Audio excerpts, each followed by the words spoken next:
என்னை கண்டதும் ஏன் நீ ஒழிகிறாய்? டோரா போரா மலை சென்றாலும் துரத்தி வருவேனே.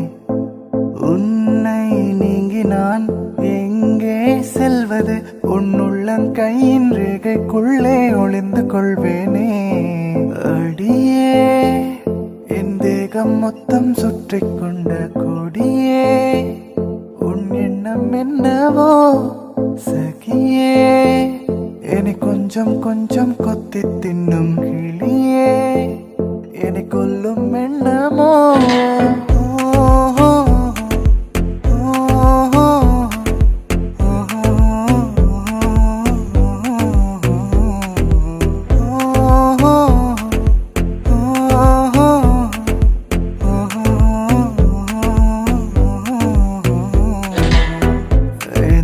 கலைஞனும் அவளை சிலை வடிப்பார், எந்த கவிஞனும் அவளை பாட்டில் வைப்பார். அந்த இயற்கையும் அவள் மேல்